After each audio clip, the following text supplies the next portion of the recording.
வாழ்க்கையில் சில சந்தர்ப்பங்களில் நாம் சில அவமானங்களை சந்திச்சே தீர வேண்டியிருக்கு. என்ன பண்ணுறது, காலம் அப்படி. அவமானப்படுறவங்க உடனே அடங்கி போய்டுறது தான் உலக வழக்கம். அவமானப்பட்டால் உடனே சீறி எழறவங்களும் உண்டு. ஆனால் அதையே ஒரு சவாலாக எடுத்துக்கிட்டு முன்னுக்கு வர்றவங்களும் சில பேர் இருக்கிறாங்க. அவங்க ரொம்ப அபூர்வம். இன்றைக்கி மனோதத்துவ நிபுணர்கள்லாம் என்ன சொல்கிறாங்க தெரியுமா? அவமானப்பட்டுட்டா உடனே அடங்கி போயிடக்கூடாதான். அதையே ஒரு சவாலாக எடுத்துக்கிட்டு மனசில் ஒரு வைராக்கியத்தோடு முயற்சி பண்ணினா வாழ்க்கையில் எல்லாரும் முன்னேறலாமா. அவமானங்கிறத நாம் வைராக்கியமாக மாற்றிக்கணும். அதுதான் வெற்றிக்கு வழி. ராமர் இந்த பூமியில் பிறந்ததே ஒரு வைராக்கியத்தினால தான் சார் அப்படின்னார் ஒருத்தர். எப்படிங்க அது அப்படின்னு கேட்டேன்.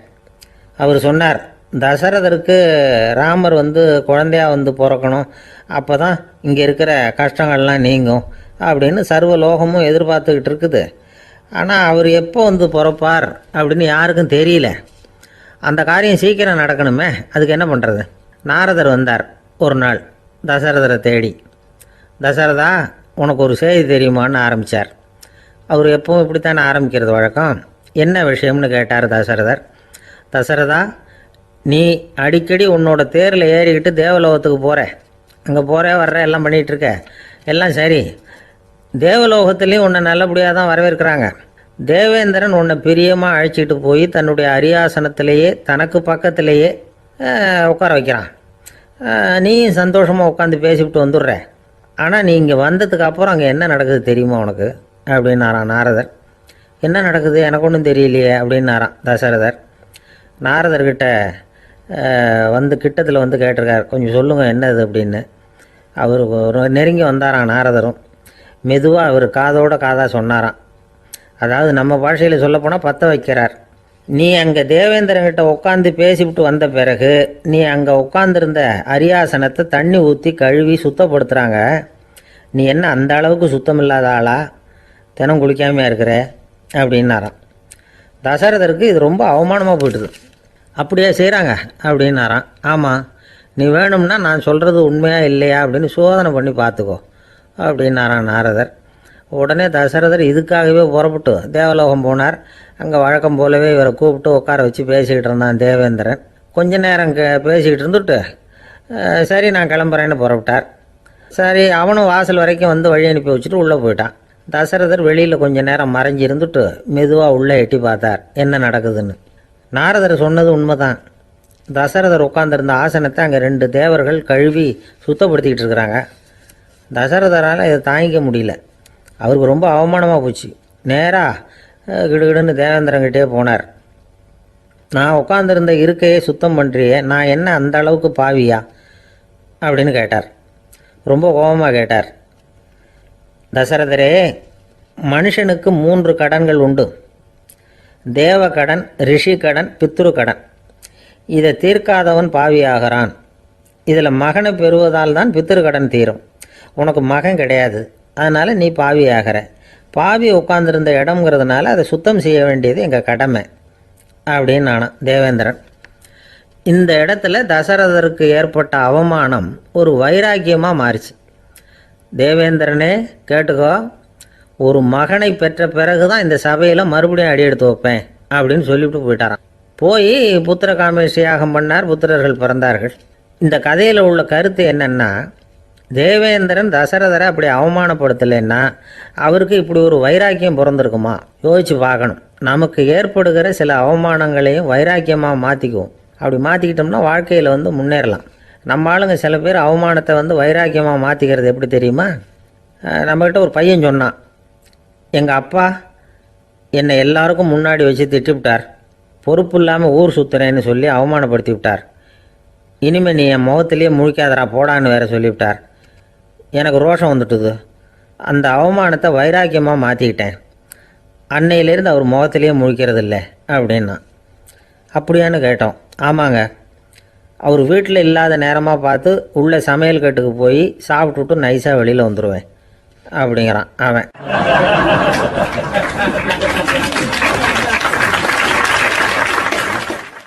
ஜவஹர்லால் நேரு பிரதமராக இருந்த சமயம் அவர் ஒரு தடவை சென்னைக்கு வந்திருக்கிறார். இங்கே சில முக்கிய நிகழ்ச்சிகளில் கலந்துக்கிறதுக்காக வந்திருந்தார். ஆளுநர் மாளிகையில் ஒரு நாள் ராத்திரி தங்கி மறுநாள் புதுடெல்லி புறப்படுறதாக ஏற்பாடு. நிகழ்ச்சியிலெல்லாம் முடிச்சுக்கிட்டு ஆளுநர் மாளிகையில் தங்கியிருக்கிறார். அன்றைக்கு இரவு படிக்கிறதுக்கு ஒரு முக்கியமான புத்தகம் அவருக்கு தேவைப்பட்டது. அந்த சமயத்தில் உலக அளவில் ஒரு முக்கியமான பொருளாதாரம் சம்பந்தமான ஒரு புத்தகம் வெளியாகி இருக்கிற விஷயம் அவருக்கு தெரியும். அந்த புத்தகம் மெட்ராஸுக்கு வந்திருக்குமா, அது இங்கே கிடைக்குமா அப்படின்னு விசாரிச்சிருக்கிறார் நேருஜி. அவர் இப்படி கேட்ட உடனே அங்கே இருந்தவங்கெல்லாம் ரொம்ப பரபரப்பாக செயல்பட ஆரம்பிச்சிட்டாங்க. முக்கியமான இடங்கள்ல எல்லாம் விசாரிச்சிருக்கிறாங்க அந்த புத்தகம் உங்ககிட்ட இருக்கான்னு. சென்னையில் உள்ள கன்னிமாரா நூல் நிலையத்துக்கு எப்படியும் அந்த புத்தகம் வந்திருக்கணும் அப்படின்னு ஒரு நம்பிக்கை. அங்கே விசாரித்தாங்க. அந்த புத்தகம் 2 நாளைக்கு முன்னாடி தான் அங்கே வந்திருக்குது அப்படிங்கிற விஷயம் தெரிஞ்சுது. உடனே எல்லாரும் அங்கே ஓடினாங்க. அவங்களுக்கு இன்னொரு சந்தேகம், புத்தகம் வந்திருக்கு சரி, அது இந்த சமயத்தில் வேறு யாரும் படிக்கிறதுக்கு எடுத்துகிட்டு போயிருக்கக்கூடாதே அப்படிங்கிற சந்தேகம் இருந்தாலும் மனசுக்குள்ளே ஒரு தைரியம். இப்படி ஒரு புத்தகம் வெளிவந்திருக்கிற விஷயமே நேருஜி சொல்லி தான் நமக்கே தெரியும். அதுவும் இல்லாமல் உலக பொருளாதாரம் சம்பந்தமான ஏதோ ஒரு புத்தகம் அது. அதை போய் இந்த நேரத்தில் அவ்வளவு ஆர்வமாக யார் எடுத்துகிட்டு போயிட போகிறாங்க அப்படிங்கிற தைரியம். இந்த தைரியத்தோடு அந்த நூல் நிலையத்துக்கு ஓடினாங்க. புத்தகத்தை தேடினா அது கிடைக்கல. யாரோ எடுத்துகிட்டு போயிருக்கிறாங்க. நேருவுக்கு மட்டுமே தெரிஞ்சிருந்த அந்த புத்தகம் பற்றின விஷயம் சென்னையில் வேற ஒருத்தருக்கும் தெரிஞ்சிருக்குது. உடனே எல்லாரும் பரபரப்பாக அதுக்குன்னு இருக்கிற ரிஜிஸ்டர் இருக்குல்ல, பதிவேடு, அதை புரட்டி பார்க்குறாங்க யார் எடுத்துகிட்டு போகிறாங்கன்னு தெரிஞ்சுக்கிறதுக்காக.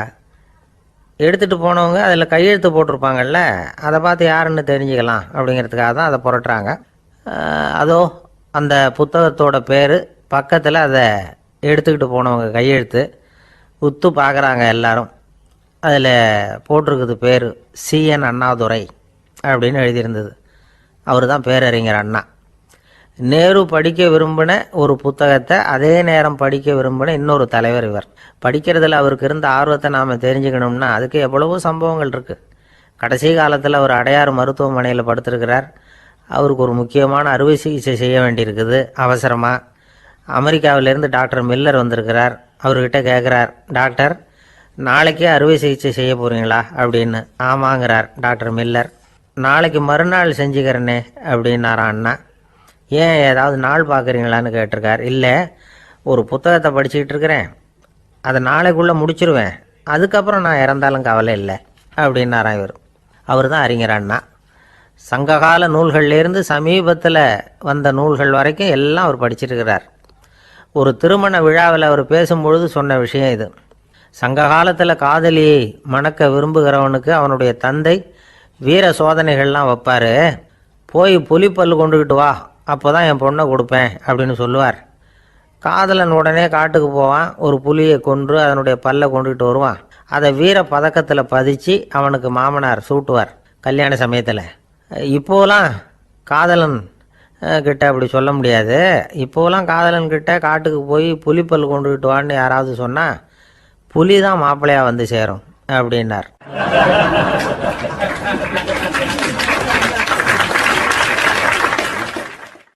ஒரு கடைக்கு போனேன், 5 ரூபா பணத்தை எடுத்து கொடுத்தேன்.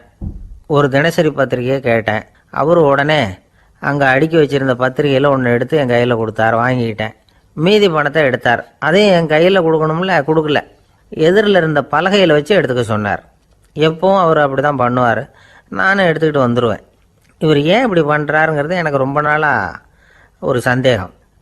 ஒரு நாள் அவர்கிட்டயே இதை கேட்டுவிட்டேன். ஏங்க, நீங்கள் உங்கள் கடைக்கு வந்து பொருள்கள் வாங்குறவங்களுக்கு நீங்கள் பாக்கி சில்லறையை கொடுக்குறப்போ பலகையில் வச்சு விட்றீங்க, கையில் கொடுக்க மாட்டேங்கிறீங்களே, ஏன் அப்படின்னு கேட்டேன். காசை கையில் கொடுத்தா நம்மக்கிட்ட இருக்கிற லட்சுமி போயிடுவா சார் அப்படின்னார். அதாவது பணம் செலவாயிடும் அப்படின்னு அர்த்தமா. இன்னொரு நண்பர், அவர் ஒரு நாள் வழக்கத்துக்கு மாறாக ரொம்ப சோகமாக உட்காந்துருக்கிறார். ஏங்க என்னாச்சு, ஏன் இப்படி கப்பலே கவிழ்ந்தது மாதிரி உட்காந்துருக்குறீங்க அப்படின்னு கேட்டேன். கப்பலே கவிழ்ந்திருந்தா கூட நான் இப்படி கவலைப்பட மாட்டேன் சார், வேற ஒன்று நடந்து போச்சுன்னார். என்னன்னு கேட்டேன். என் உச்சந்தலையில் பல்லி ஒன்று விழுந்துட்டுதுன்னார். அதுக்காகவா இப்படி அப்படின்னு ஆச்சரியப்பட்டேன். ஆமாங்க, பல்லி உச்சந்தலையில் விழுந்தால் பலன் என்னன்னு பஞ்சாங்கத்தில் பார்த்தேன், மரணம்னு போட்டிருக்கு அப்படின்னு சொல்லிவிட்டு அவர் தொடர்ந்து கவலைப்பட ஆரம்பிச்சிட்டார். இப்படியும் ஒருத்தர், என் கூட வேலை பார்க்குற ஒருத்தர் எப்படி தெரியுமா, தினமும் வலது காலை வச்சு தான் ஆஃபீஸுக்கு உள்ளே நுழைவார். என்னைக்காவது தவறுதலாக இடது காலை வச்சு உள்ளே வந்துட்டார்னா அன்னைக்கு பூரா மனசு சங்கடப்படுவார். எந்த வேலையும் சரியாக ஓடாது. கேரம் போர்டு ஆடுற ஒருத்தர் எப்போ ஆட உட்காந்தாலும் ஸ்ட்ரைக்கரை கை தவறி கீழே விழுற மாதிரி பண்ணி அதுக்கப்புறம் அதை எடுத்துக்கிட்டு ஆட உட்காருவார். ஏன்னா எப்போவும் ஒரு தடவை நிஜமாகவே அது கை தவறி கீழே விழுந்திருக்குது. அன்னைக்கு பிரமாதமாக ஜெயிச்சுட்டார். உடனே ஒரு முடிவுக்கு வந்துட்டார், கை தவறுனா லாபம் அப்படின்னு. அதுக்கப்புறம் அதையே பழக்கமாக்கிக்கிட்டார். பூனை குறுக்க போனால் சகனம் சரியில்லைன்னு நினைக்கிறவங்க உண்டு. ஆனால் ஒருத்தர் எப்படி தெரியுமா, அவர் வெளியில் கிளம்புற சமயம் பக்கத்து வீட்டு ரேடியோவில் மியாவ் மியாவ் பூனைக்குட்டின்னு பாட்டு சத்தம் கேட்டால் கூட போதும், சகனம் சரியில்லைன்னு பிரயாணத்தை கேன்சல் பண்ணிவிடுவார். இப்போ இவ்வளவும் எதுக்கு சொல்கிறோம்னா, அளவுக்கு மீறின சகுன நம்பிக்கைகள் இருக்குது பாருங்கள், இதோட பயமும் சேர்ந்துக்கிட்டதுன்னு வச்சுக்கோங்க, இது ஒருத்தருடைய மனநிலையை பாதிச்சிடும். இது உளவியல் நிபுணர்கள் சொல்கிற கருத்து. வாழ்க்கையே தடுமாற வச்சிரும். பாதுகாப்பு இல்லாத உணர்வு, ஒரு விதமான டிப்ரெஷன் மனநிலை, இதெல்லாம் தான் இதுக்கு காரணமாக அமையலாம். சில பேர் காய்கறி நறுக்க கத்தியை கையில் எடுத்தால் கூட நேரம் சரியாக இருக்கா அப்படின்னு பார்த்துட்டு தான் வேலையை ஆரம்பிக்கிறது வழக்கம். அறிவு தான் மனசுக்கு வாத்தியாராக இருக்கணும். அப்போ தான் வாழ்க்கை நிம்மதியாக இருக்கும். அறிவு மனசு சொல்கிறபடியெல்லாம் கேட்க ஆரம்பிச்சுட்டுதுன்னா இடைஞ்சல் தான். ஒருத்தருக்கு 7ஆம் நம்பர் தான் ராசியான நம்பரான். 7ஆம் தேதி தான் எந்த காரியத்தையும் ஆரம்பிப்பாராம். 7 எழுத்து வர்றது மாதிரி பேரை மாற்றி வச்சுக்கிட்டார். 7 மணிக்கு தான் தினமும் எழுந்திருப்பார். 7ஆம் நம்பர் வீட்டில் தான் குடியிருக்கார். கல்யாணம் கூட 7ஆம் தேதி தான் பண்ணிக்கிட்டார். அவர் ஒரு நாள் குதிரை பந்தயத்துக்கு போனாராம். குதிரையோட பேரையெல்லாம் பார்த்தார். ஒரு குதிரையோட பேர் 7 எழுத்தில் அமைஞ்சிருந்தது. 7 தானே இவருக்கு அதிர்ஷ்ட நம்பர். அதனால் உடனே அது பேரில் பணத்தை கட்டினார். பந்தயம் நடந்தது. என்ன சார் ஆச்சுன்னு கேட்டாங்க. நான் பணம் கட்டின அந்த என்னோட குதிரை 7ஆவதாக சேர்ந்தது சார் அப்படின்னாராம் சோகமாக.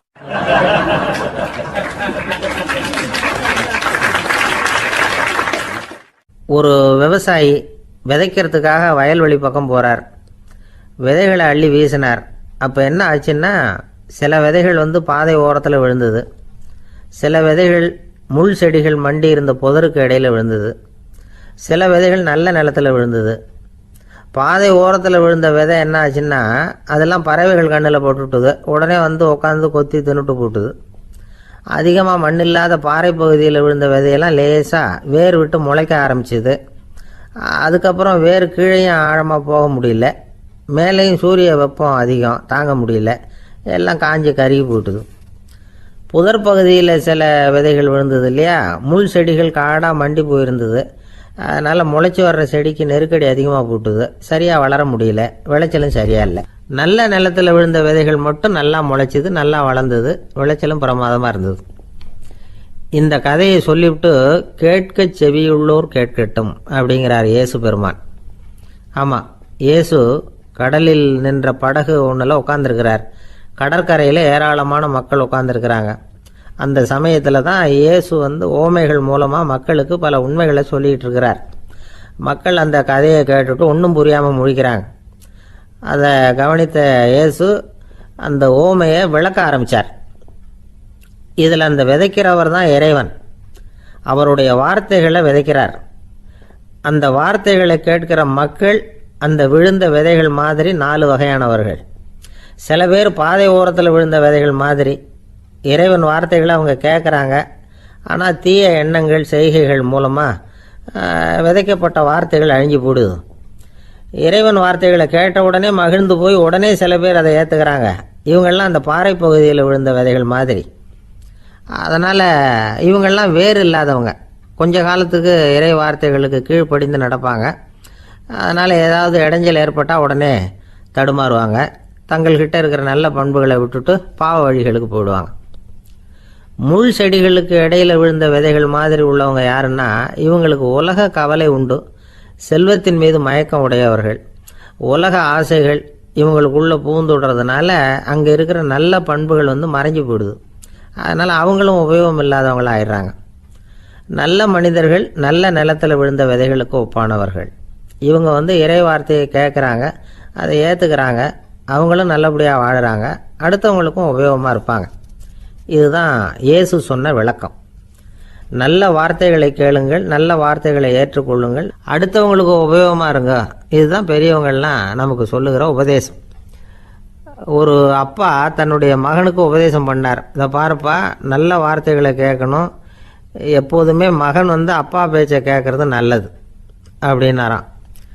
நீ ஏதாவது ஒரு தப்பு பண்ணால் என் தலையில் ஒரு முடி நரைச்சி வெள்ளையாக போடும்பா. நீ செய்கிற ஒவ்வொரு தப்புக்கும் என் தலையில் ஒவ்வொரு முடி வெள்ளையாயிடும் அப்படின்னாராம். பையன் யோசித்தான், அப்பா இப்போ தான் எனக்கு புரியுது, தாத்தாவோட தலைமுடி பூராவும் வெள்ளையாக இருக்கிறதுக்கு என்ன காரணம்ங்கிறது எனக்கு இப்போ தான் புரியுது அப்படின்னானா.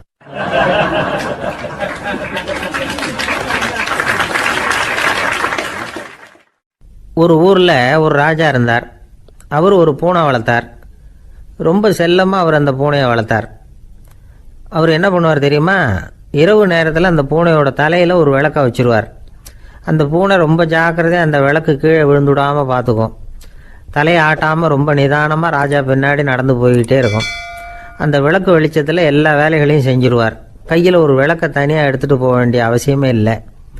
விளக்கை தூக்கிட்டு போகிற வேலையை அந்த பூனை பார்த்துக்கும். அதனால் ராஜாவுக்கு அந்த பூனை மேலே ரொம்ப பிரியம்.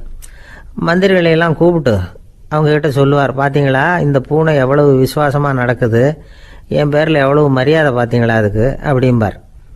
இதை கேட்டுவிட்டு அங்கேருந்து அமைச்சர்களில் ஒருத்தர் சொன்னார், மன்னா நீங்கள் சொல்கிறது சரிதான், இருந்தாலும் இந்த பூனையோட விசுவாசத்தை நாம் கொஞ்சம் சோதித்து பார்க்க வேண்டியிருக்கு அப்படின்னாராம். சரி, உங்கள் ஆசையை ஏன் கெடுக்கணும், நல்லா சோதித்து பாருங்கள் அப்படின்னு சொல்லிவிட்டார் ராஜா. உடனே அந்த அமைச்சர் என்ன பண்ணார் தெரியுமா? எங்கேயோ புறப்பட்டு போனார். ஒரு 5-6 எலிகளை பிடிச்சிக்கிட்டு வந்தார். அரண்மனையில் ராஜா ஏதோ வேலை பார்த்துக்கிட்டு இருக்கிறாரு. பக்கத்தில் அந்த பூனை ரொம்ப பணிவாக நின்றுக்கிட்டு இருக்குது. அது தலையில் விளக்கு எரிஞ்சிக்கிட்டு இருக்கு. அமைச்சர் தான் பிடிச்சிக்கிட்டு வந்த எலிகளை அந்த பூனை பார்வையில் படுறது மாதிரி எதிரில் விட்டார். அந்த எலிகள்லாம் அங்கேயும் இங்கேயும் ஓட ஆரம்பிச்சிது. அதை பார்த்தது பூனை, அவ்வளவுதான். தலையில் இருக்கிற விளக்கை பற்றியும் கவலைப்படலை, ராஜாவை பற்றியும் கவலைப்படலை. ஒரே பாய்ச்சலாக பாஞ்சு எலிகளை துரத்த ஆரம்பிச்சுட்டுது. தலையில் இருந்த விளக்கு எங்கேயோ போய் விழுந்தது, அணைஞ்சு போச்சு. இருட்டில் ராஜா தடுமாற ஆரம்பிச்சுட்டார். இந்த சமயத்தில் அந்த அமைச்சர் மறுபடியும் விளக்கை ஏற்றினார். வெளிச்சம் வந்தது. அதுக்கப்புறம் அந்த அமைச்சர் பேசினார், அரசே, பூனையோட விசுவாசத்தை பார்த்தீங்களா? எலி அது கண்ணில் படுற வரைக்கும் தான் விசுவாசமாக இருந்தது. அது மாதிரி எலியை பார்த்ததும் எல்லாத்தையும் விட்டுட்டு அதை துரத்த ஆரம்பிச்சுட்டு பார்த்தீங்களா? தான் அந்த பூனையை பற்றி நினச்சது தப்புங்கிறது அதுக்கப்புறம் தான் அந்த ராஜாவுக்கு புரிஞ்சுதான். சரி, இப்போ எதுக்கு இந்த கதையெல்லாம் அப்படிங்கிறீங்களா? இந்த பூனை மாதிரி தான் நம்ம மனசும். மனசை எவ்வளவு தான் பயிற்சி கொடுத்து பக்குவமாக வச்சுருந்தாலும் பார்க்குறதுக்கு பரமசாது மாதிரி தான் இருக்கும். பார்க்க வேண்டியதை பார்த்துட்டுதுன்னா பாஞ்சிரும். இந்த பூனை மாதிரி புலன் இன்ப பொருள்கள் கிட்டாத வரைக்கும் மனம் அடங்கி இருக்கிறது மாதிரி தான் தெரியும். கொஞ்சம் வாய்ப்பு கிடைச்சாலும் அது குதிக்க ஆரம்பிச்சிடும், தப்பு பண்ண ஆரம்பிச்சிடும். பெரிய பெரிய முனிவர்கள் வாழ்க்கையில் நடந்த வீழ்ச்சி இதை தான் நிரூபிக்குது.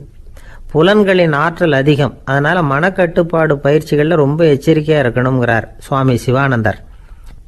மது பழக்கத்தையே விட்டுவிட்டேன்னு உறுதியாக இருப்பான். கடை கண்ணில் பட்டுவிட்டதுன்னா கால் அவனை கேட்காமலே இழுத்துக்கிட்டு உள்ளே போயிடும். இதுதான் மனசுங்கிறது. அதுதான் அந்த ராஜா வளர்த்த பூனை. நம்மால் ஒருத்தன் அந்த ராஜா பூனை தலையில் விளக்க வச்சது மாதிரி இவன் தன்னுடைய தலையிலேயே ஒரு விளக்கை ஏற்றி வச்சுக்கிட்டு என்னத்தையோ தேட ஆரம்பித்தான். தேடிக்கிட்டு இருக்கிறான். தலையை ஆட்டாமல் நிதானமாக நடந்து ரொம்ப நேரமாக தேடிட்டு இருக்கிறான். அந்த சமயம் அங்கே வந்த ஒருத்தர், என்னத்தை தேடுறீங்கன்னு கேட்டார். அதுதான் மறந்து போச்சு அப்படின்னு இழுத்தான். சரி, கொஞ்சம் இப்படி உட்காருங்க, ஞாபகம் வந்ததும் தேட ஆரம்பிக்கலாம் அப்படின்னார் அவர்.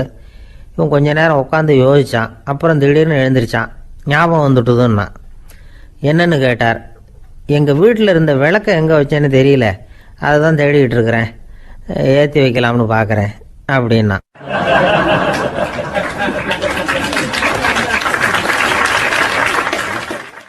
ஒரு ராஜா இருந்தார். நாடு பூராவும் நிறைய மரங்களை நட்டு வளர்க்கணுங்கிறது அவரோட ஆசை. தானே அதுக்கு முன்மாதிரியாக இருக்கணும்னு நினைச்சார். அரண்மனையை சுற்றி மரங்களை நட்டு வளர்த்தார். இதை பார்த்துட்டு ஜனங்களும் அவங்கவுங்க வீட்டை சுற்றி மரக்கன்றுகளை நட்டு வளர்த்தாங்க. கொஞ்ச காலத்தில் ஊர் பூரா பசுமையாக மாறிச்சு. எல்லாருக்கும் சந்தோஷமாக இருந்தது. இது ஒரு பக்கம் இருக்கட்டும். இப்போ நான் சொல்ல போகிற கதை வேற. அதாவது அந்த ராஜா ஒரு நாள் தன்னுடைய அரண்மனையை சுற்றி இருக்கிற விதவிதமான மரங்களை எல்லாம் போய் பார்த்தார். எப்படி இருக்கிறீங்க அப்படின்னு ஒவ்வொரு மரத்துக்கிட்டையும் விசாரிச்சாராம். எந்த மரமும் சந்தோஷமாக இருக்கிறதா தெரியல. அதுக்கும் மனசில் ஒரு குறை. முதல்ல ஆலமரத்துக்கிட்ட போனார். அது சொல்லிச்சு, மண்ணா, நான் நல்லா பெருசாக வளர்ந்துருக்கிறேன், அடர்த்தியாக இருக்கிறேன், கிளையெல்லாம் 4 பக்கமும் நல்லா படர்ந்து தான் இருக்குது, இருந்தாலும் எந்த பிரயோஜனமும் இருக்கிறதா தெரியல எனக்கு. என்னுடைய பழம்லாம் ரொம்ப சின்னதாக இருக்குது, என் கண்ணுக்கு சரியாக புறப்பட மாட்டேங்குது. நான் இருக்கிற சைஸுக்கு என்னுடைய கிளையில் இருக்கிற பழம்லாம் எவ்வளோ பெருசாக இருக்கணும், அது இத்தினூண்டு இருக்கிறது எனக்கு பெரிய அவமானமாக இருக்குது. இப்படி இங்கே நின்றுக்கிட்டு இருக்கிறதே ரொம்ப கூச்சமாக இருக்குது. ஒரு நல்ல புயல் வந்ததுன்னா பேசாமல் சாஞ்சு விடலாமான்னு பார்க்குறேன் அப்படின்னு புலம்புது ஆலமரம். சரி இருக்கட்டும்னு நினச்சிக்கிட்டு ராஜா அடுத்தபடியாக ஒரு அத்தி மரத்துக்கிட்ட போனார். அதுவும் புலம்ப ஆரம்பிச்சிட்டுது. நான் கூட பெரிய மரம் தான், இல்லை இலையெல்லாம் அழகாக தான் இருக்குது, பழம் அழகாக இருக்குது, இருந்தாலும் உள்ள விஷயம் இல்லையே, அத்தி பழத்தை புட்டு பார்த்தா அத்தனையும் சொத்தை அப்படின்னு பழமொழியே உண்டாயிட்டுதே. இப்படி ஒரு கெட்ட பேரோடு நான் இருக்கணுமா அப்படின்னு புலம்புது அது. சரி இது இருக்கட்டும் அப்படின்னு சொல்லி அடுத்தபடியாக வேப்ப மரத்துக்கிட்ட போனார். அது தன்னுடைய வேதனையை வெளியிட்டது. எனக்கு எவ்வளவோ மருத்துவ குணங்கள்லாம் இருக்கிறதா சொல்லிக்கிறாங்க, இருந்தாலும் என்ன பிரயோஜனம், என்னுடைய பழத்தை மனிதர்கள் யாரும் விரும்பி சாப்பிட்றது இல்லையே அப்படின்னுது. ராஜா அடுத்தாப்புல இருந்து ஒரு பனை மரத்துக்கிட்ட போனார். நான் நல்லா உயரமாக தான் வளர்ந்துருக்கிறேன், மற்ற மரங்கள்லாம் என்னை அண்ணாந்து தான் பார்க்கணும், இருந்தாலும் என்கிட்ட நிழலுக்காக யாரும் ஒதுங்கிறது இல்லையே அப்படின்னுது. என்ன இது எல்லா மரமும் இப்படி திருப்தி இல்லாமல் இருந்துகிட்டு இருக்குதே அப்படின்னு நினச்சிக்கிட்டே ராஜா அடுத்தபடியாக அங்கே இருந்த ஒரு பைன் மரத்துக்கிட்ட போனார். அழகாக உயரமாக பசுமையாக தான் இருந்தது, ஆனால் பழமோ பூவோ கிடையாது. அதை நினச்சி அது வருத்தப்பட்டுக்கிட்டு இருக்குது. ஓக் மரம் அது ஒன்று நின்றுட்டு இருந்தது. அது என்ன சொல்லிச்சுன்னா, இலையுதிர் காலத்தில் என் மேலே இருக்கிற எல்லா இலைகளும் உதிர்ந்து போடுது, முடி கொட்டின மனிதர்கள் மாதிரி மொட்டையாக நான் நிற்க வேண்டி இருக்குது, என்ன வாழ்க்கை இது அப்படின்னு சொல்லி அழுத்துக்கிட்டது. சரி புளிய மரம் என்ன சொல்லுது பார்ப்போம்னு அதுகிட்ட போனால், என்னுடைய நிழலில் யாருமே தங்க மாட்டாங்க, உடம்புக்கு சூடுன்னு ஒதுங்கி போயிடுவாங்க, அடிமரத்தை பார்த்தீங்கன்னா பட்டையெல்லாம் உறிஞ்சி பார்க்கறதுக்கே கேவலமாக இருப்பேன் அப்படின்னுது அது. முருங்கை மரம் என்ன சொல்லிச்சு தெரியுமா, என்னுடைய இலை காயெல்லாம் சாப்பிட்றவங்களுக்கு சத்து கொடுக்கறது வாசம்தான், ஆனால் என் உடம்புல சத்தே கிடையாது, கொஞ்சம் வேகமாக காற்று அடிச்சதுன்னா முறிஞ்சி விழுந்துடுறேன், என்ன வாழ்க்கை இது அப்படின்னு சொல்லி அது வருத்தப்பட்டது. ராஜா யோசனை பண்ணார், என்ன இது மரங்கள் பூமியின் வரங்கள்னு சொல்கிறோம், மழை பெய்யறதுக்கு அதுதான் காரணம், பூமி செழிப்பாக இருக்கிறதுக்கும் அதுதான் காரணம், வீடு கட்டுறதுக்கு மரம், நாற்காலி செய்ய உபயோகப்படுத்துறதுக்கும் அதுதான் உபயோகப்படுது, மனுஷனுக்கு வேண்டிய ஆகாரங்களையும் கொடுக்குது, இப்படிலாம் இருந்தும் எல்லா மரமும் நிம்மதி இல்லாமல் இருந்துக்கிட்டு இருக்குதே அப்படின்னு நினச்சார். அப்போ அங்கே இருந்த ஒரு மகிழ மரம் அவர் கண்ணில் பட்டுது. அந்த மரம் மட்டும் கொஞ்சம் நிம்மதியாக மகிழ்ச்சியாக இருக்கிறது மாதிரி தெரிஞ்சுது. உடனே ராஜா அதுகிட்ட போனார். உனக்கு மனசில் எதுவும் குறை இல்லையான்னு கேட்டார். இல்லை நான் சந்தோஷமாக தான் இருக்கேன்னு அந்த மகிழ மரம். அப்படியான்னு ஆச்சரியமாக கேட்டார் ராஜா. ஆமாம் மன்னா, இந்த இடத்துல நீங்கள் ஒரு முருங்கை மரத்தையோ வேப்ப மரத்தையோ கூட நட்டிருக்கலாம், ஆனால் இந்த இடத்துல நடுறதுக்கு என்ன தேர்ந்தெடுத்துருக்குறீங்க, அதுவே எனக்கு பெருமை, அதுவே எனக்கு திருப்தி அப்படின்னு தான் மகிழ மரம். மகிழ மரம் சாதாரணமாக தான் இருக்கும், இளம் மஞ்சள் நிறத்தில் பூக்கள், அது காய்ந்தும் மனம் வீசும். மகிழ மரம் மாதிரி மன திருப்தியோடு வாழறதுக்கு நாம் கற்றுக்கணுமா. நாம் இந்த உலகத்தில் ஒரு நாயாவோ நரியாவோ கூட பிறந்திருக்கலாம், மனுஷனாக பிறந்திருக்கிறோம், அதுவே பெருமை தானே. இந்த நிறைவு தான் மகிழ்ச்சியின் ரகசியம். ஒரு பையன் அப்பா கிட்ட போய், அப்பா நீங்கள் இந்த உலகத்தில் ஒரு மனுஷனாக பிறந்தது என்னோட அதிர்ஷ்டம் நானா. ஏண்டா அப்படி சொல்கிறேன்னு இருக்கார் அப்பா. நீங்கள் ஒரு கரடியாக பிறந்திருந்தா இந்நேரம் நானும் ஒரு கரடி குட்டியாக தானே இருந்திருப்பேன் அப்படின்னு நானா பையன்.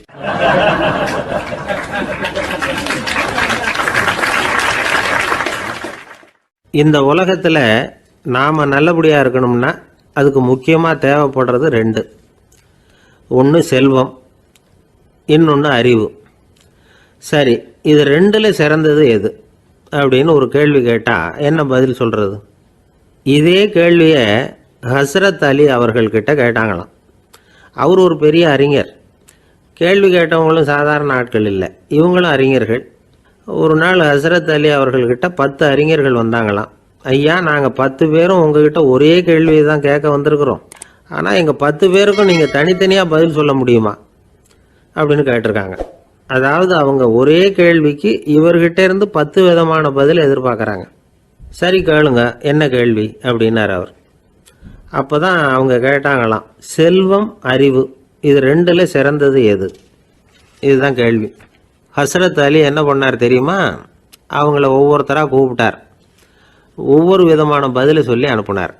முதல்ல ஒருத்தரை கூப்பிட்டார், சொன்னார், அறிவுங்கிறது தீர்க்கதரிசிகள், ஞானிகள், மகான்கள் இவங்களோட பரம்பரை சொத்து, ஆனால் செல்வம்ங்கிறது கொடுங்கோலரின் ஆயுதம், அதனால் அறிவு தான் சிறந்தது அப்படின்னார். ரெண்டாவது ஆளை கூப்பிட்டார், உங்ககிட்ட செல்வம் இருந்தால் நீங்கள் தான் அதை காப்பாற்றணும், ஆனால் அறிவு வந்து உங்களை எப்பவும் காப்பாற்றும்.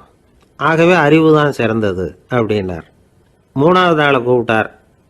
செல்வந்தனுக்கு எப்போதும் விரோதிகள் அதிகம், ஆனால் அறிஞனுக்கு நண்பர்கள் அதிகம், அதனால் அறிவு தான் சிறந்ததுன்னார். அடுத்தவரை கூப்பிட்டார். செல்வம் அடுத்தவங்களுக்கு கொடுக்க கொடுக்க குறையும், ஆனால் கல்விங்கிறது அதிகரிச்சுக்கிட்டே வரும், கொடுக்கறதுனால குறையாது, அதனால் அறிவு தான் சிறந்ததுன்னார். இன்னொருத்தரை கூப்பிட்டார். அறிவுள்ளவன் எப்பவும் வந்து அதை அடுத்தவங்களுக்கு வாரி வழங்கிக்கிட்டே இருப்பான், அதனால் அவங்ககிட்ட தாராளத்தன்மை இருக்கும். ஆனால் செல்வந்தன்கிட்ட கஞ்சத்தனம் தான் இருக்கும், அதனால் அறிவு தான் சிறந்ததுன்னார். ஆறாவது நபரை கூப்பிட்டார். செல்வத்தை வந்து கள்வர்கள் திருடிட்டு போக முடியும், ஆனால் அறிவை வந்து அப்படி திருடிட்டு போக முடியாது அப்படின்னார். ஏழாவது நபரை கூப்பிட்டார். செல்வம் வந்து கால ஓட்டத்தில் அழிஞ்சிரும், ஆனால் அறிவை வந்து கால ஓட்டம் ஒன்றும் பண்ண முடியாது, ஆகவே அறிவே சிறந்ததுன்னார். எட்டாவது ஆளை கூப்பிட்டு சொன்னார். செல்வத்துக்கு எப்பவும் எல்லை உண்டு, நிறை உண்டு, அளவு உண்டு, கணக்கு உண்டு, ஆனால் அறிவுக்கு அப்படிப்பட்ட எல்லை எதுவும் கிடையாது, அதனால் அதுதான் சிறந்ததுன்னார். அடுத்தவனை கூப்பிட்டார். செல்வம் வந்து உள்ளத்தில் உள்ள ஒளியை வந்து போக்கிவிடும், இருட்டை உண்டாக்கிவிடும், விரிந்த மனப்பான்மையை வந்து குறுகலாக்கிவிடும். ஆனால் அறிவு அப்படி இல்லை, இருண்ட உள்ளத்தில் ஒளியை பாய்ச்சி அதை விசாலப்படுத்துது, அதுதான் சிறந்ததுன்னார்.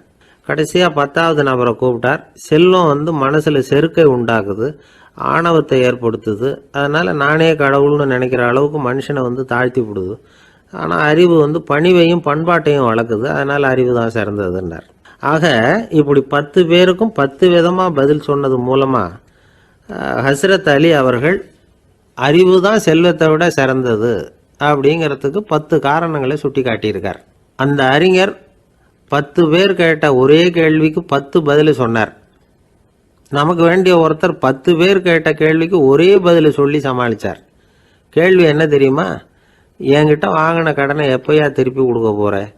இதுதான் அந்த 10 பேரும் கேட்ட ஒரே கேள்வி. இந்த மாதம் 26ஆம் தேதி தந்துடுறேன் அப்படிங்கிற ஒரே பதில் சொல்லி அவ்வளவு பேரையும் இவர் அனுப்பி வச்சுட்டாராம். எல்லாரும் போனதுக்கப்புறம் இவரை தனியாக கூப்பிட்டு கேட்டிருக்கிறாங்க. அது என்ன சார் கணக்கு, 26ஆம் தேதி அன்னைக்கு என்ன அதிசயம் நடக்க போகுது அப்படின்னு கேட்டிருக்காங்க. அதிசயம் அன்னைக்கு இல்லை, அதுக்கு முத நாளே நடக்க போகுதுன்னாராம். விவரமாக சொல்லுங்கன்னு இருக்காங்க. வேற ஒன்றும் இல்லைங்க, 26ஆம் தேதி தானே எல்லாரையும் வர சொல்லியிருக்கிறேன், அதுக்கு முத நாளே நான் புறப்பட்டு தலைமறைவாயிட போகிறேன் அப்படின்னாராம், ரொம்ப பெருமையாக.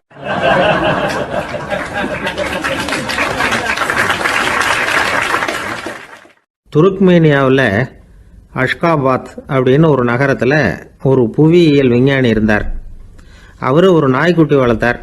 ஒரு நாள் முன்னிரவு நேரம் ஒரு மேஜைக்கு முன்னாடி உட்காந்து அந்த விஞ்ஞானி ஏதோ கணக்கு போட்டுக்கிட்டு இருக்கிறார். அவருக்கு ஒரு சின்ன பெண் குழந்தை, அது தொட்டிலில் தூங்கிட்டு இருக்குது. அந்த நாய்க்குட்டியும் ஒரு மூலையில் படுத்து அது பாட்டுக்கு தூங்கிட்டு இருந்தது. ஒரே அமைதி. அந்த நேரத்தில் திடீர்னு அந்த நாய்க்குட்டி துள்ளி எழுந்திரிச்சிது, நேராக குழந்தைகிட்ட ஓடிச்சு. அந்த குழந்தைய அது போட்டிருந்த ட்ரெஸ்ஸோடு சேர்த்து கவ்வி தூக்குச்சு, தூக்கிக்கிட்டு வாசல் பக்கம் ஓடிச்சு. நாய்க்குட்டி குழந்தைய கவ்வி தூக்க முடியுமாங்கிற சந்தேகம் உங்களுக்கு இல்லையா? நீங்கள் வந்து நம்ம ஊர் நாய்க்குட்டியவே பார்த்து பழக்கப்பட்டிருக்கீங்க, அதனால் நம்புறதுக்கு சிரமமாக இருக்கும். அந்த ஊர்லெலாம் அது வந்து ரொம்ப ஸ்ட்ராங்காக இருக்கும், ஒரு ஏதோ கண்ணுக்குட்டி மாதிரி இருக்கும். விஞ்ஞானி அதை பார்த்துட்டார். உடனே அந்த நாய்க்கு வந்து வெறி பிடிச்சிட்டுதுன்னு முடிவு பண்ணிவிட்டு தன்னோட கை துப்பாக்கி எடுத்துக்கிட்டு ஓடி வந்தார். அவர் வெளியில் வந்து நாய்க்குட்டி எங்கே அப்படின்னு பார்த்து தேடுறார். அந்த நேரத்தில் அந்த வீடு வந்து இடிஞ்சு விழுது. காரணம் பூமி அதிர்ச்சி. இப்படி பூமி அதிர்ச்சி உண்டாக போகுதுங்கிறது அந்த நாய்க்குட்டிக்கு முன்னாடியே தெரிஞ்சு போச்சு.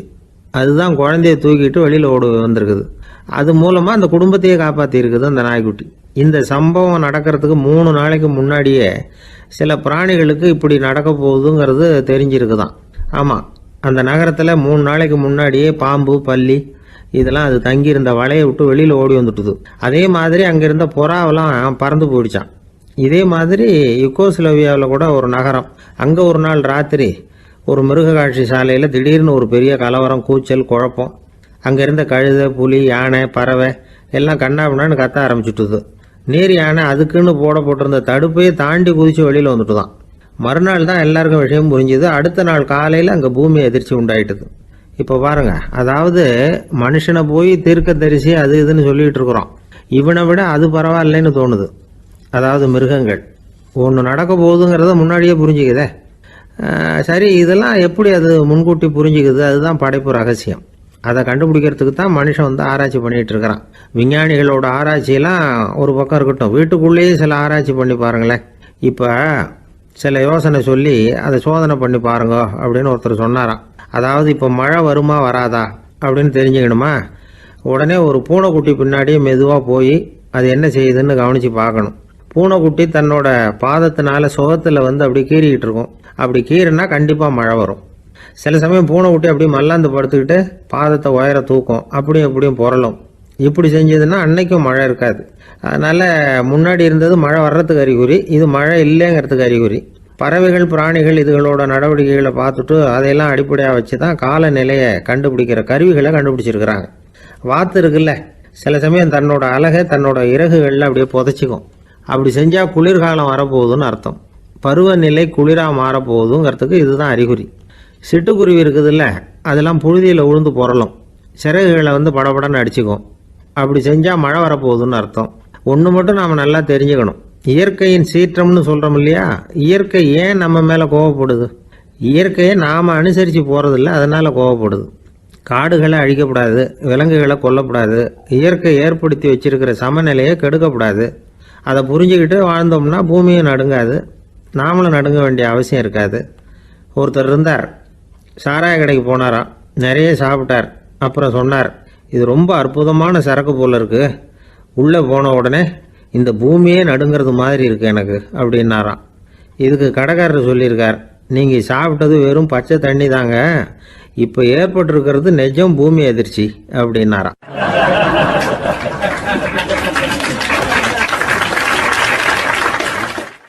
ஒரு ஊரில் ஒரு ராஜா இருந்தார்.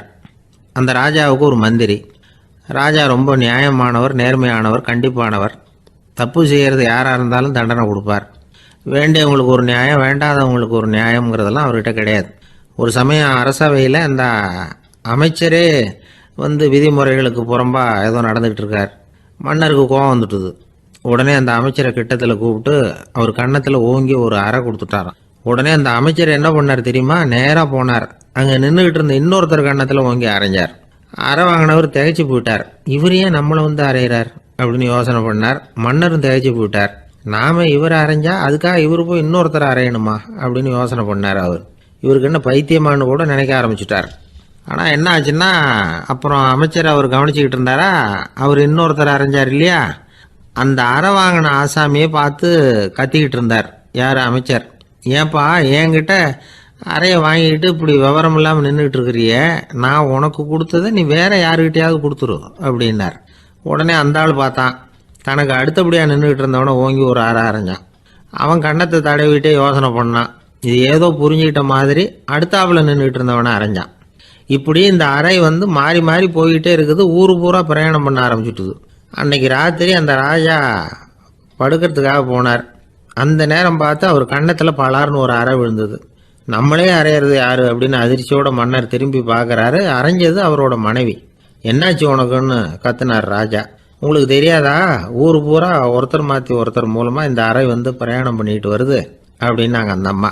அப்படின்னா ஆரம்பித்த இடத்துக்கே வந்துட்டுதா அப்படின்னாராம் மன்னர். என்ன சொல்கிறீங்கன்னு கேட்டிருக்காங்க. இவர் விவரத்தை சொன்னாராம். அப்படின்னா நீங்கள் ஆரம்பித்து வச்ச இந்த விளையாட்டை நான் முடிச்சு வச்சுட்டேன் அப்படின்னாங்களாம் அந்த அம்மா. மறுநாள் காலை மறுபடியும் அரசவை கூடிச்சு அந்த அமைச்சர் மன்னரை பார்த்து கேட்டார், என்ன மகாராஜா, என்கிட்ட கொடுத்ததை திருப்பி வாங்கிட்டீங்களா அப்படின்னாராம். இப்படி நடக்கும்னு நான் எதிர்பார்க்கவே இல்லைன்னார் மன்னர். ஆனால் நான் எதிர்பார்த்தேன். அது எங்கே போயிட போகுது, ஊர் பூரா சுற்றி கடைசியில் உங்ககிட்ட தான் வந்து சேரும் அப்படிங்கிறது எனக்கு தெரியும் அப்படின்னார் அமைச்சர். இந்த கதை வந்து வேடிக்கையாக இருந்தால் கூட இதில் உள்ள கருத்து முக்கியமானது. இந்த உலகத்தில் பல கருத்துக்கள் இப்படி தான் மாறி மாறி சுற்றி வந்துக்கிட்டே இருக்குது. நம்மளும் ஒருத்தன் தன்னுடைய நண்பன் ஒருத்தனை கடத்தரில் பார்த்தான். உடனே ஓடி போய் பலார்னு ஒரு அறை கொடுத்தானான். அவன் கண்ணத்தை தடவிட்டு ஏன்டா என்ன அரைஞ்சேன்னு கேட்டிருக்கான். நீ ஏன்டா என்னை முட்டாள்னு என் மனைவிட்ட போய் சொன்னேன் அப்படின்ட்டுருக்கான் அவன். உன்னை ஒரு முட்டாள்னு சொன்னதுக்காகவா நீ என்ன அரைஞ்ச அப்படின்னு கேட்டிருக்கான் இவன். டேய், நான் அதுக்காக அறையலப்பா, அது ஒரு பெரிய ரகசியம் நான் முட்டாளுங்கிறது. அந்த ரகசியத்தை நீ வந்து ஏன் எங்கள் வீட்டில் போய் சொன்னேன், அதுக்காக தான் அரைஞ்சேன் அப்படின்னு நான் அவன்.